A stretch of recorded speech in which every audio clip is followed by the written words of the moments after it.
맹견이 소형견을 물어 죽이는 사고가 다시 일어났습니다. 맹견에게는 입막에도 목줄도 채워져 있지 않았습니다.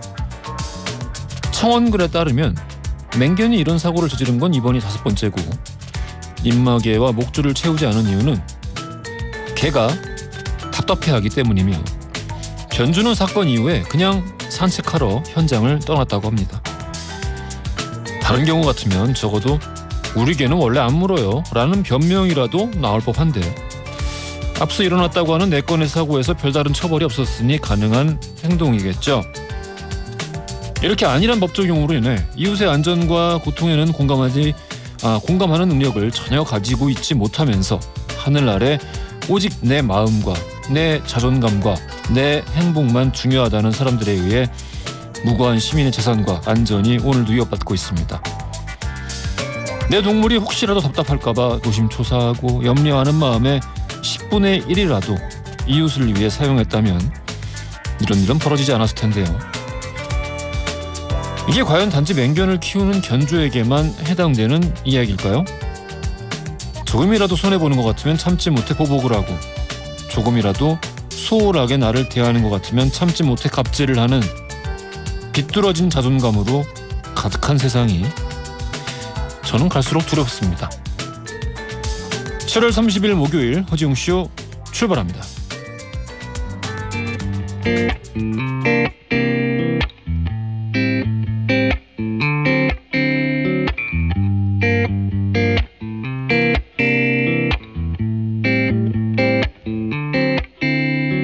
비틀비틀 걸어가는 나의 다리, 오늘도 의미 없는 또 하루가 흘러가죠. 사랑도 끼리끼리 하는 거라 믿는 나는. 허지웅쇼 1부 첫 곡으로 들려드린 곡은요, 혁오의 윙윙이었습니다. 권태식님, 남을 먼저 배려하는 마음이 조금이라도 있었으면 하네요. 너무 자존감 열풍이라고 해야 될까요? 너도 나도 내 자존감을 올리는 데만 신경을 쓰고 또 그걸 부추기고 그게 필요하다고 이야기를 하고, 물론 중요한 겁니다만은 내 자존감만 남아버린 게 아닌가. 예. 배려라는 말까지도 필요 없고 그냥 나만 중요한 세상이라는 게 지속 가능할까요? 예. 그런 생각이 듭니다. 이화수님, 애완견 키우는 건 자유겠지만 정말 맹견들 입마개도 안 하고 사람 많은 곳에 데리고 나오는 분들 많아요. 저 멀리서 맹견 보이면 저도 모르게 뒷걸음질 하게 되는데 말이죠. 마은지님, 저희 가게 들어와 물건에 개가 쉬를 하고 있는데 견주가 그걸 지켜보더라고요. 엄연히 파는 물건인데 쉬를 다 하도록 기다리고 있길래 그 후로 지나가는 모든 개가 영역 표시를 해서 힘듭니다 라고. 오, 파는 물건인데 견주가 그걸 그냥 보고 있어요? 아하. 거기 이렇게 한번 이렇게 냄새가 나면 거기다 하는 모양이지요. 그거를 왜 그냥 지켜보고 있을까요? 아니, 난 모르겠다. 나 이해를 할 수 없는 사람들이 너무 많아지니까 어느 순간 포기를 하게 되는 것 같습니다. 모르겠다. 짧은 건 50원, 긴 건 100원이 되는 문자 샵 1035나 무료인 고릴라 또는 허지웅쇼 홈페이지에 사연을 남겨주시면요, 잠시 후 전지정리 편 시점에서 이야기를 나눠보겠습니다. 청소이사 전문 영국 크린에서 필터 샤워기, 문서서식 사이트 예스폼에서 문서서식 이용권을 비롯한 다양한 선물 보내드리겠습니다. 역사 이야기를 나누는 목요일입니다. 요즘 우리나라뿐만 아니라 중국도 그렇고 기습적으로 내리는 장맛비 때문에 피해가 큽니다. 오늘도 아침에 뉴스를 보니까 대전에서 돌아가신 분도 계시고 좀 큰일입니다. 야사의 달인 썬킴 교수, 그리고 역사 여행 전문가 박광일 작가 모시고 오늘은 역사 속 홍수에 대해서 이야기를 나눠보도록 하겠습니다.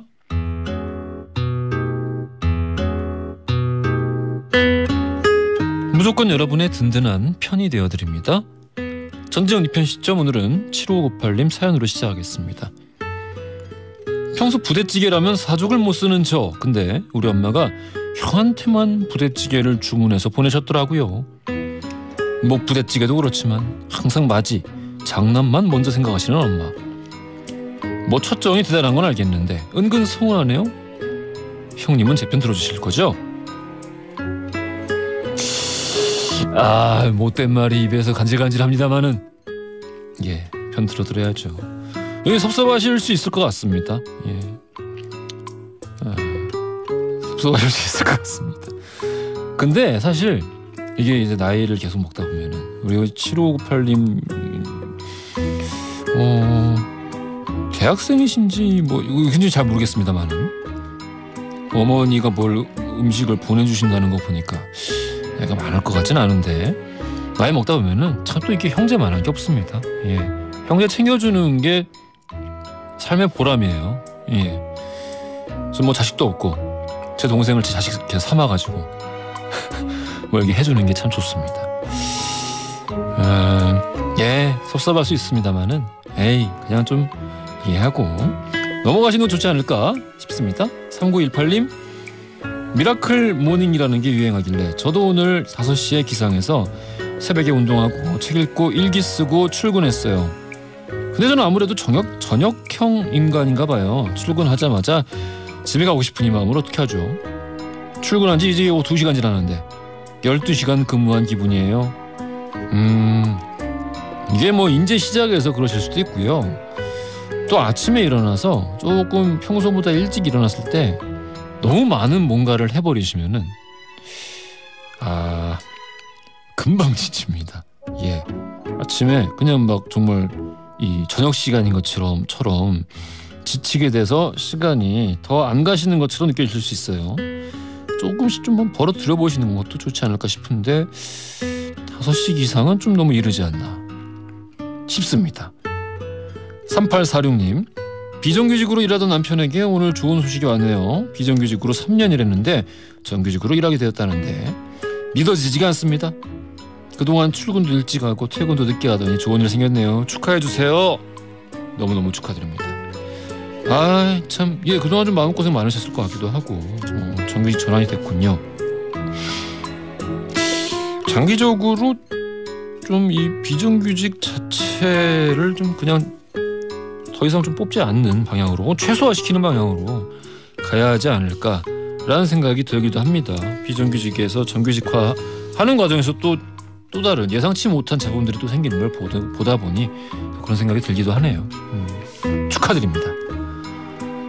선지정 뒤편 시점에서는 여러분의 다양한 사연들 기다리고 있습니다. 짧은 건 50원, 긴 건 100원이 드는 문자 샵 1035나 무료인 골라 또는 저희 허지웅씨 홈페이지에 사연을 남겨주시면 추첨 통해서 선물 드리겠습니다.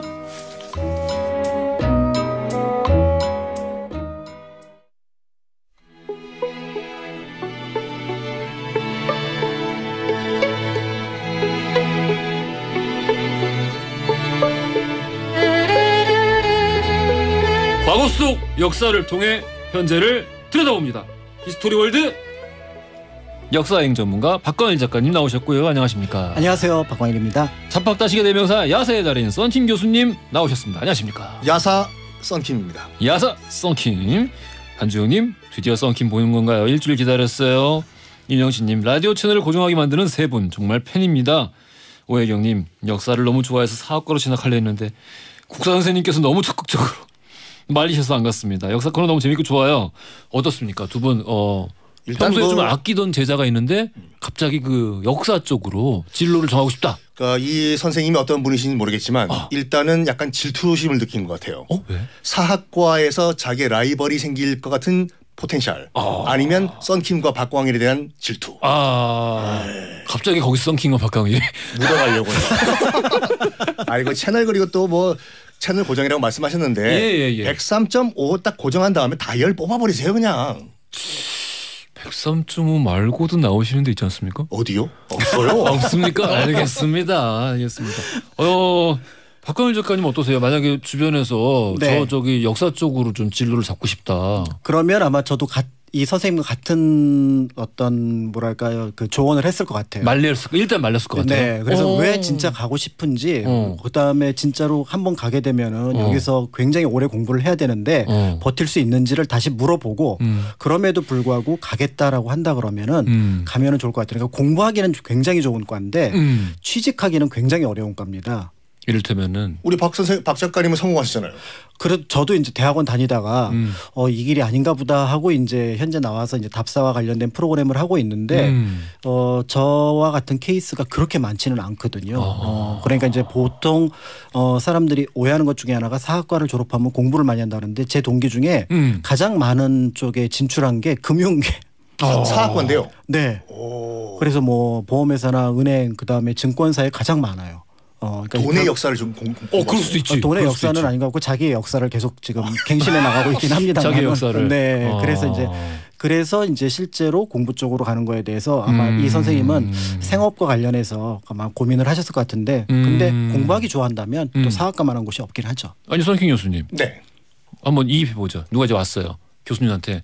저 드라마 정도전을 보고 너무 마지막에 보고 막 저 광광 울면서요. 정말 가슴이 웅장해지고 저는 이 길로 진로를 정하기로 했습니다. 교수님. 정도전을 봤다고 하면 신문방송과 학과는 어떠니? SBS에 취직을 해봐. 신방과요? 알겠습니다. 네. 역사 쪽으로는 그럼 관심 두지 말까요? 요즘은 신방과라고 안 한다고 하면서요? 왜 그럼 뭐라 그래? 언론학과? 언론학과? 언론정보학과. 언론정보학과. 네. 학부 개념으로 들어가면 그럴 수도 있을 것 같습니다. 예. 지금 대전, 세종, 충남에 물폭탄 두 분이 돌아가셨고 아이고야.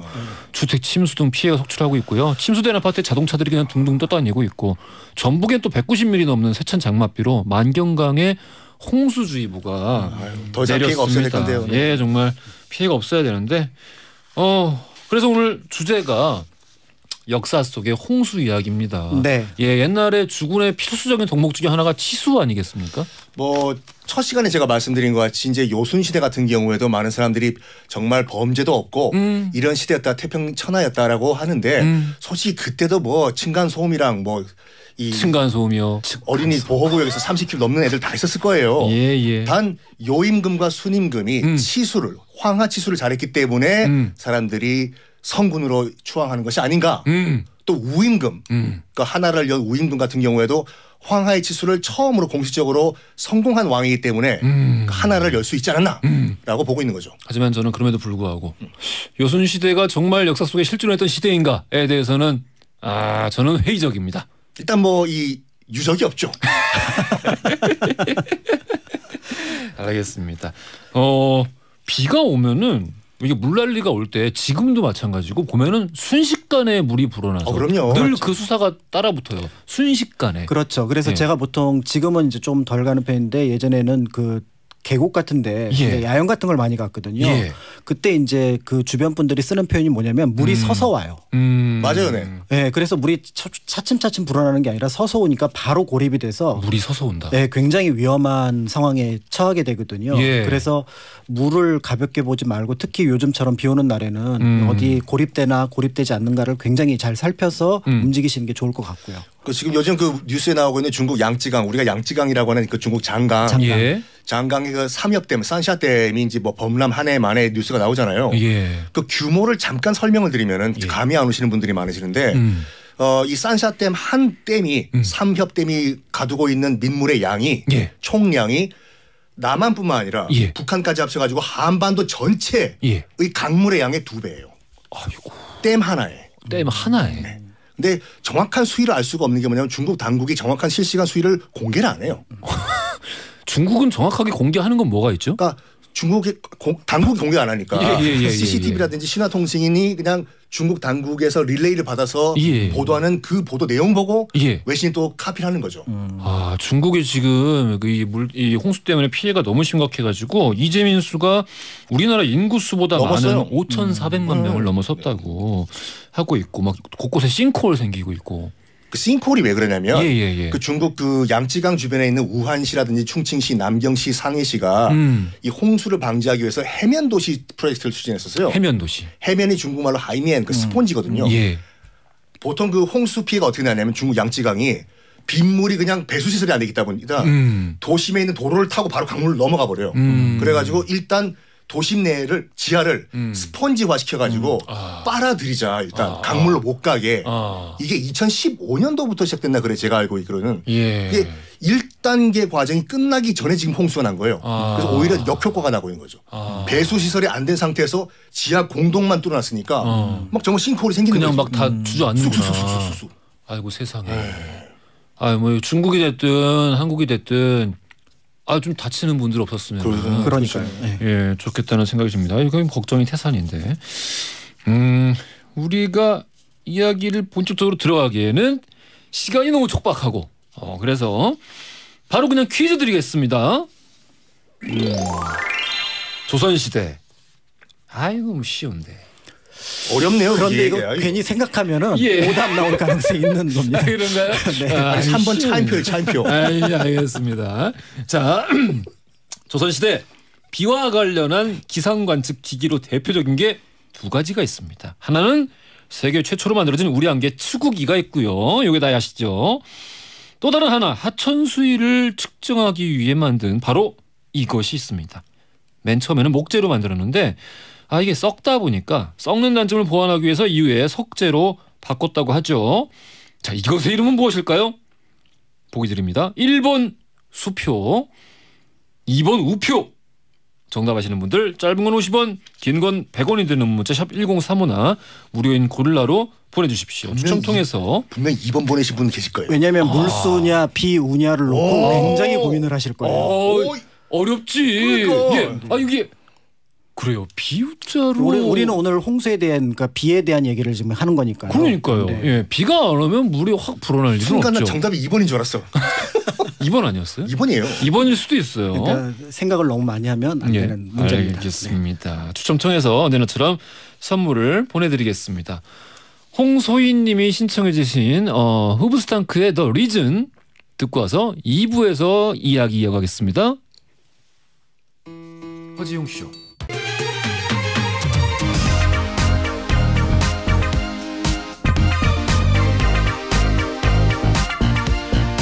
안녕하십니까. 허지웅입니다.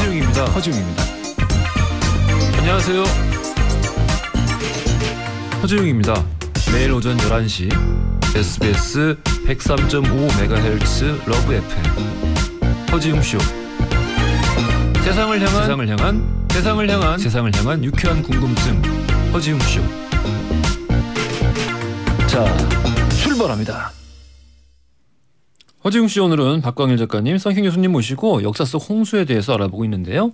일부에서 언급됐던 표현이 좀 이해가 안 가신다고 권지현 님께서 물이 서서 온다는 말이 어떤 느낌인지 모르겠어요 해주셨는데, 그 댐 같은 거 갑자기 이렇게 풍 하고 터졌을 때 갑자기 수위가 높아져서 올라오는 그 느낌 있잖아요. 그런 느낌으로 급격하게 물이 불어나거든요. 그래서 찬찬히 비가 오니까 불어날 거라고 생각을 하면은 계곡에서는 굉장히 위험하다. 굉장히 위험하다. 네. 강은 좀 이렇게 조금 찬찬히 늘어나는데 계곡은 V자로 되어 있어서 수량이 급격하게 늘어나죠. 그렇습니다.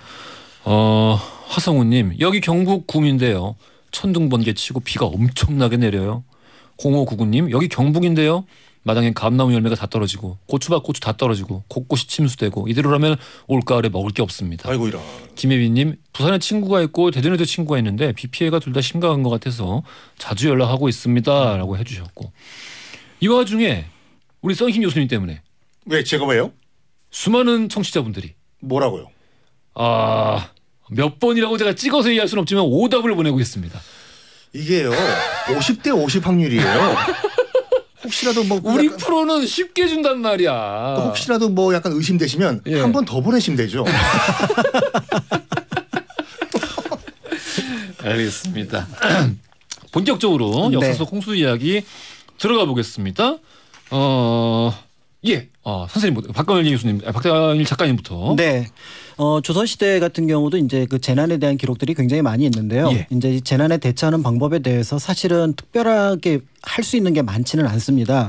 그래서 이제 세종 때 기록을 보면 이런 게 있는데 여러 날 동안 큰 비가 내리니까 수재가 있을 것이다. 그래서 수문을 속히 걷어치워서 수도를 통하게 하고 물길을 통하게 하고 순찰하는 관원과 병조에서는 밤새도록 순시하여 사람들이 죽는데 이르게 하지 마라. 그러니까 이제 비가 많이 와서 어디 동네에서 뭐 100여 명이 이제 죽었다. 한 600여 명이 죽었다. 이런 기록들이 수십 차례가 나오고요. 다만 이제 지금 우리가 쓰는 홍수라는 표현보다는 대우, 그래서 큰 비라는 표현, 그다음에 대수, 큰 물이라는 표현이 조금 더 많았던 것 같기는 합니다. 큰 물. 네네네. 이런 게 있는데 이제 자연스럽게 이런 어떤 홍수가 이루어지다 보면은 여기에 대한 관리에 대한 고민을 하게 되고 그 관리에 대한 고민을 앞에서 세종이 얘기했던 것처럼 이제 그걸 데이터로 뭔가 잡아내려고 하는 부분들이 나타나게 되는데 그때 이제 만들었던 게 이제 크게 두 가지인데 네. 하나는 이제 치구기를 통해서 물의 강우량을 재는 거죠. 처음에 이게 뭐 홍수 가뭄하고는 상관이 없이 농사와 관련된 어떤 어느 지역에 어느 정도 비가 내리느냐를 염두에 뒀던 건데 이게 이제 점점 후반으로 갈수록 특히 조선 후기로 갈수록 굉장히 중요한 데이터를 쌓는 예. 증거가 되는 거거든요. 그래서 우리나라 기상 관측하는 분들이 가장 많이 쓰는 게 이제 조선시대 기록들 실록하고 증보 문헌비고에 이 기록들이 나와 있는데 정조 같은 경우는 이 치구기를 굉장히 세밀하게 쓰도록 했습니다. 그래서 하루에 3번 기록해라. 그러니까 비가 오늘처럼 그러니까 계속 오늘 때는 네. 한 11시경에 한 번, 그다음에 밤 10시경에 한 번, 그다음에 새벽에 한 번 이렇게 3번을 기록해서 그 강우량의 추이를 이제 측정을 하라고 하고 있고 심지어는 이제 어떤 기록이 있냐면은 정조 23년 1799년의 기록인데 그 직전에 한 6, 7년 동안의 기록을 해놓은 게 있습니다. 그래서 신해년에는 1789mm 현재 어떤 그 도량형으로 바꾼 건데요. 그리고 임자년에는 1500mm, 그 다음에 개축년에는 935mm, 갑인년에는 뭐 1300mm 이런 식으로 해서 1년에 몇 미리가 내렸는지를 계산을 다 축적을 해놓은 거죠. 그러니까 이런 계산들이 사실은 지금 현재 우리나라 서울 기준으로 한 1400에서 1500mm 1년에 내리는 거하고 비교가 될 수 있고 당시에 이 상황이 그 당시 역사 상황이 어떻게 영향을 끼쳤는지 살펴볼 수 있는 중요한 데이터가 되고요. 그런데 이제 중국과 다르게 우리나라는 산지가 많아서 사실은 치수 사업이라고 할 만한 걸 많이 하지는 못합니다. 평지가 없으니까. 그러니까 강이 범람을 해서 큰 홍수가 나는 그런 경우는 없고 계곡물이 불어서 이제 늘어나는 경우 많은데 한양은 예외였던 거죠. 한양은 예외다. 특히 이제 청계천이 이제 가운데를 흐르게 되는데 그 물이 범람하게 되면 이제 조금 문제가 되니까 그래서 이제 여기에 대해서 고민을 몇 번 했는데 그걸 대대적으로 이제 바꿔내는 작업들을 하는 과정 속에서 이제 뭐가 일어나냐면 준천 작업이라는 게 일어납니다. 준천 작업이요? 그러니까 청계천 바닥을 긁어내는 거예요. 그래서 기록에 보면은 그 전에는 말을 타고 다리 밑을 건넜는데 지금은 고개를 숙이고 걸어갈 정도로 흙이 쌓여 있다라는 거죠. 그럼 물이 조금만 오면은 범람을 해서 결국은 뭐 종로 중구 일대가 물이 다 차버릴 테니까 그래서 그거를 이제 문제라고 생각을 해서 영조 때 한 2달 동안 연인원 20만 명을 동원을 해가지고 20만 명. 하루에 한 3, 4천 명을 동원한 거죠. 예. 그렇게 동원을 해가지고 준천을 해냅니다. 그러고 나서 홍수의 어떤 발생 비율이 굉장히 줄었다고 보고 있고요. 그런 과정에서 이전까지 이제 아까 문제도 나왔던 부분인데 세종 때 이제 그 내렸던 것이 그 개천이라든지 강에 물높이가 어떻게 되는지를 재기 위해서 표를 설치를 하거든요. 예. 그래서 그게 이제 지금 우리가 알고 있는 이제 그 수표교라고 하는 곳이 있어요. 예, 수표. 그 수표교의 이름이 그 옆에 이제 수표를 세워놔서 수표교라는 이름을 붙였고 그 원형은 지금 이제 장충당 오원 쪽에 가 있는데 그렇게 청계천에 하나 세우고 그 다음에 이제 한강 쪽에 세워서 이 기록을 통해서 이제 서울에 이제 홍수가 얼마나 났는지를 보여주게 되는데 영조 때는 준천 사업을 하고 나서 흙이 쌓이는 것까지도 그 수표로 체크를 합니다. 그래서 이제 두 가지 관점에서 수표교는 그 당시에 물이 얼마나 높아졌는가와 더불어서 흙이 쌓여서 이 개천을 준천할 때가 됐는지를 확인하기 위해서 이렇게 이제 만들어서 비교적 이제 어떻게 보면 좀 중국에 비해서는 규모는 작지만 좀 치밀하게 어떻게 보면 홍수 관리를 하려고 했다 이런 내용들을 볼 수가 있습니다. 이게 참 그러니까 기록이 참 중요한 거예요, 그렇게. 그럼요, 네. 일기 쓰세요? 일기 쓴 지는 오래됐네요. 그러니까. 일기 대신 전 매일 오프닝을 쓰고 있습니다. 감사합니다. 근데 이제 홍수가 이제 범람이라고 이제 강에 이게 득이 되는 경우도 있고 역사적으로 독이 되는 경우도 있어요. 특히 이제 뭐 이제 득이 되는 경우 같은 경우는 뭐냐면 이집트. 그러니까 3,000년 전 이집트 같은 경우에는 정말 나일강이 1년에 한 번씩 범람을 하잖아요. 그렇습니다. 그 고대 이집트인들이 가만히 관측을 해보니까 365일만 마다 범람을 하는 거예요. 그래가지고 칼렌더를 만들었죠. 칼렌더로. 그리고 달이 1년에 또 왜 이렇게 안 할래. 아니요. 달이 1년에 12번 변한다는 걸 보고 이것을 365 나누기 12 해가지고 오늘까지 쓰는 칼렌더를 만들어냈고 대단하지 않습니까? 나일강의 범람 예. 또 우리가 알고 있는 그 메소포타미아 티그리스 유프라테스 수메르 문명 같은 경우에는 이 두 강이 60일 단위로 범람한다는 걸 알아낸 다음에 60진법을 만들어냈잖아요. 우리가 알고 있는 1분은 60초 1시간은 60분 이런 식으로 이렇게 득이 되는 경우도 있었는데 독이 되는 경우가 있었어요. 독. 우리 지금 황하 얘기하고 있지 않습니까? 그렇습니다. 중국에. 황하 근처에 사는 사람들 사이에 속담이 뭐가 있냐면 황하에 홍수가 안 일어나면 북방에서 말발굽 소리가 들린다. 무슨 말이냐면 황하가 범람을 안 하면 느낌이 확 오네. 상류에 살고 있는 유목민족 그 동네에 가뭄이 든 거예요. 쳐들어 내려온다. 그래서 중국 역사를 쭉 보면은 가장 이 황하가 범람이 안 된 시기가 언제냐면 서기 4세기 그러니까 300년이죠. 요때가 언제냐.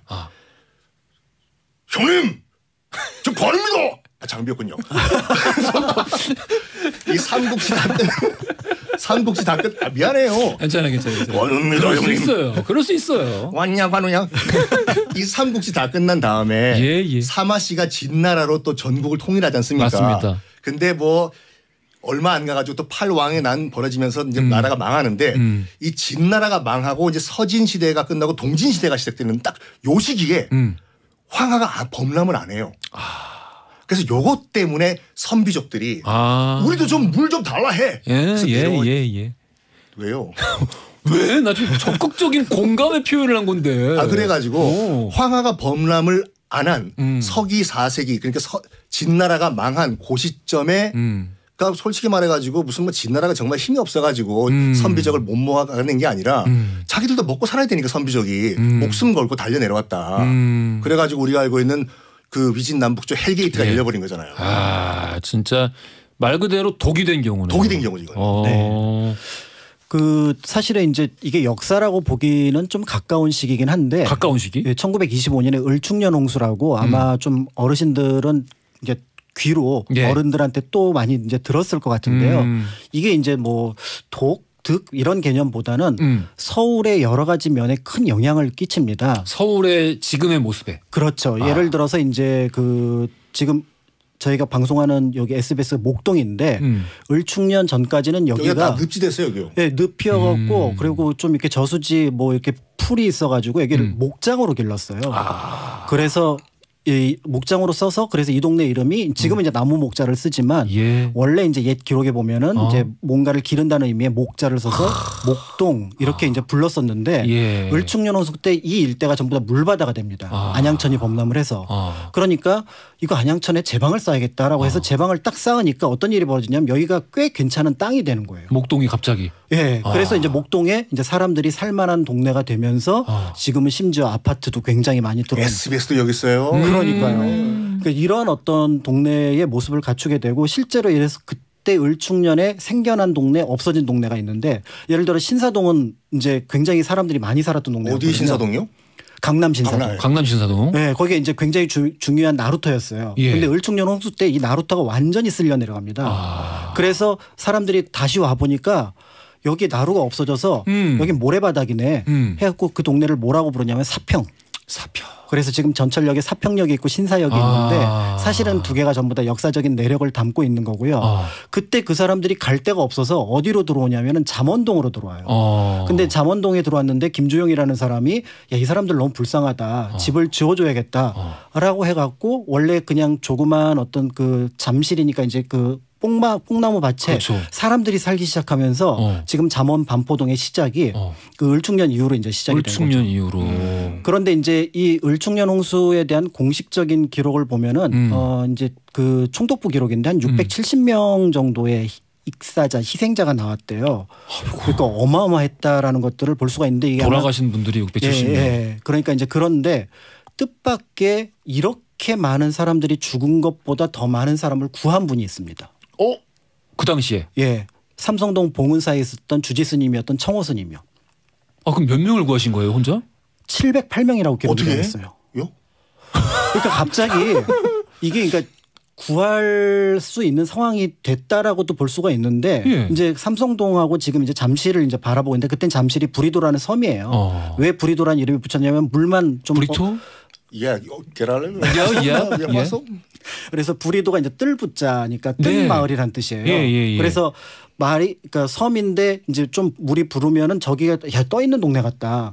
그래서 어느 정도 홍수에는 버티는데 이 을충년 홍수에는 이 부리도가 잠기게 된 겁니다. 그러니까 거기에 살던 사람들이 여기저기 피하다가 지금 잠실 주공 5단지 쪽이 좀 언덕이었대요. 그래서 재밌다. 지금 지명으로 들으니까 네, 재밌다. 그래서 거기에 느티나무가 수백 년 된 느티나무가 두 그루 있었는데 그 느티나무에 사람이 올라가거나 그 언덕에서 아이고. 이제 구조를 기하고 있는데 예. 생각해 보시면은 물이 계속 위에서 상류에서 내려오잖아요. 예. 그러니까 저기 사람들이 수백 명 있는데 못 구하러 가는 거죠. 근데 이 보건사 스님이 생각해 보니까 자기가 주지니까 절에 있는 사람들을 다 모으니까 그래도 수백 명이 되는 거예요. 근데 배가 없는데 뱃사공들이 안 움직이는 겁니다. 그래서 뱃사공들한테 뭘 하냐면 한 사람 구하는데 10전씩 주겠다. 실어만 오면은.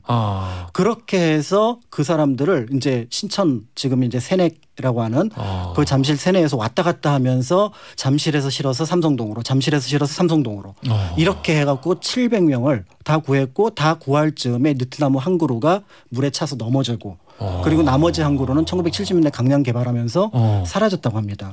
그래서 이제 속성이 이제 낫이어서 나청호 선사라고 부르는 분인데 나청호 선사님. 네. 진짜 훌륭하신 분이네. 이분을 기리는 공덕비가 지금도 봉은사 안에 남아 있고.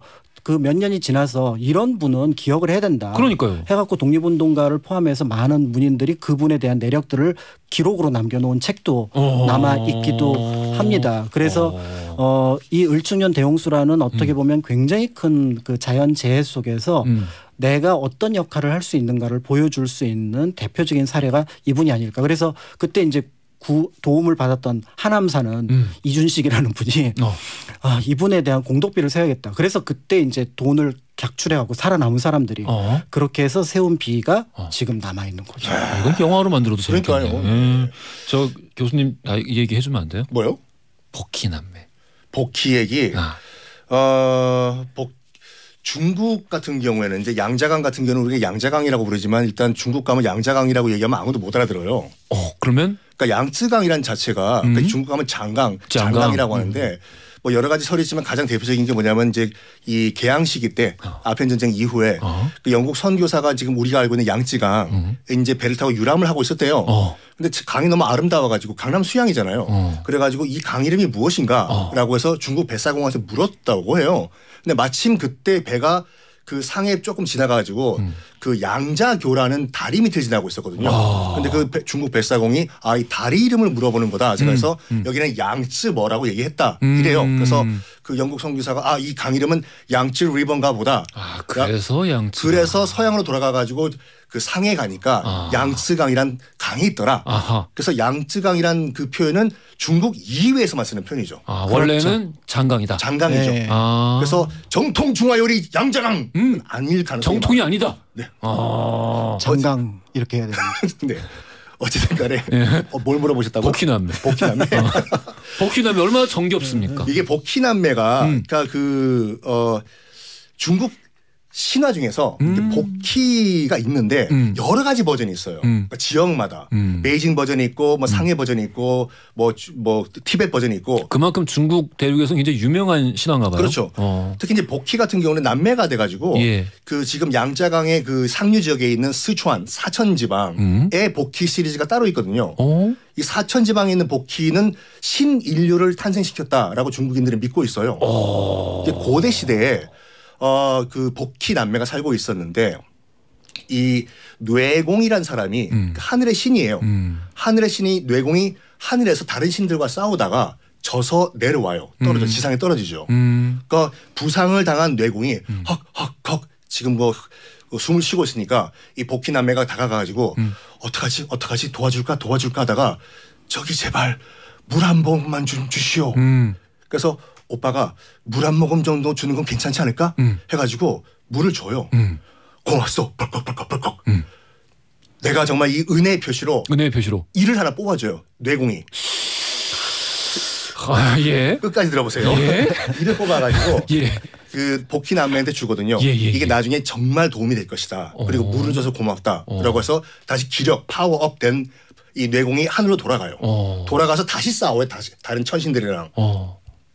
비가 억수같이 내리겠죠. 싸우니까. 이름이 뇌공이니까 천둥번개잖아요. 그러겠네요. 억수같이 내려가지고 양재강이 슬슬 범람을 하기 시작을 해요. 예. 범람하는 수준이 아니라 온 세상이 다 물바다가 돼버린 거예요. 그래서 복희 남매가 어쩌지 이제 우리는 물에 빠져 죽겠구나 했는데 그때 뇌공이 이를 하나 뽑아가지고 땅에 심었지 않습니까? 거길 보니까 조롱박이 자라고 있는 거예요. 조롱박. 저걸 타자. 그래 오빠. 타가지고 조롱박을 타고 올라가서 천상세계까지 올라가는 거예요. 올라가지고 남매가 천상의 그 지붕을 두드리면서 입구를 탕탕탕탕. 잠깐 그만큼 물이 차오른 거야? 하늘 끝까지. 이야. 제발 좀 조용히 하세요. 지상에 살고 있는 인간들이 못 삽니다. 그랬더니 천신들이 이제 반성을 하고 조용해지면서 다시 지상에 내려왔는데 이미 모든 인류는 다 멸망을 하고 말았어요. 그러겠네. 그러니까 지상에 남은 인류는 복희밖에 없는 거죠. 남매가. 어떻게? 여기서 동생이 그러니까 오빠가 복희 가고 동생이 이제 복희 매라고 하는데 여동생이 오빠 보고 어쩔 수 없이 우리 결혼하자 이래요. 그러니까 어떻게 이제 인류를 다시 번성시키려면 그래서 결혼을 해요. 결혼을 했는데 아이를 낳으니까 인간이 아니라 어떤 다른 이상 알 수 없는 존재의 무슨 뭐 약간 고기 덩어리라고 해야 되나? 어떻게 이게 나온 거예요. 그래가지고 이거를 항의하러 가자. 그래서 다시 조롱박을 타고 천상으로 올라가요. 어떻게 해서 일어났다. 올라가다가 조롱박이 흔들리면서 이게 땅 위에 떨어지거든요. 땅 위에 떨어지면서 아주 세세한 고기 조각으로 돼버려요. 그것들이 뿅 인간이 돼가지고 뿅 새로운 신인류가 양쯔강 주변에 새로 태어났다. 라는 것이 중국 복희 신화입니다. 내가 들어본 대홍수 이야기 중에 제일 재밌는데? 그래요? 감사합니다. 굉장히 뭔가 이 근친에 대한 위험성도 경고를 하고 있고. 이게 복희 시리즈가 지역마다 여러 개가 있는데 이거는 오늘 홍수 특집이다 보니까 양쯔강에서 내려오는 중국 사천성 복희 전설입니다. 근데 진짜 정말 저 옛날 수메르 신화부터 해가지고 뭐 이집트 신화 또 우리 뭐 성경 굉장히 다양한 출처에서 대홍수 이야기가 나오는 걸 보면은 뭐가 있긴 있었나 봐요. 수메르 문명 같은 경우도 솔직히 말해가지고 노아의 방주와 비슷한 스토리가 또 있어요. 똑같잖아요. 그리고 그렇죠 맞아요. 이 사천성에 있는 이 복희 남매, 복희가, 복희매 스토리도 어떻게 보면 약간 노아의 방주와 비슷한. 에이 조롱박인데. 절 조롱하시는 거예요? 뭐 오늘 굉장히 재밌고 알찬 시간이 아니었나 싶습니다. 자 여러분. 성경 교수님 때문에 많은 분들이 오답을 보내버리셨던 돌발 퀴즈의 정답 알려드리겠습니다. 차인표 왔나요? 조선시대 하천 수위를 측정하기 위해 만든 이것은 교수님? 작가님? 수표. 1번 수표였습니다. 자 당첨자 명단은 선고표란에 올려놓을 테니까요. 확인 꼭 부탁드리고요. 오늘은 역사 속 홍수 이야기를 이렇게 살펴봤습니다. 지금까지 박광일 작가님 그리고 썬킴 교수님이었습니다. 감사합니다. 감사합니다. 허중쇼 내일은요. 드러머 김관진 씨와 함께 선곡 배틀쇼 난세의 가능으로 함께 할 거니까요. 기대 많이 해주시고요. 끝곡은 488 하나님.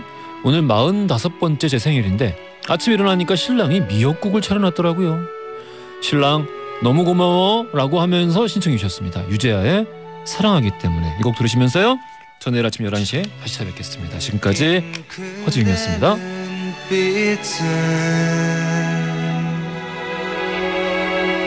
혼자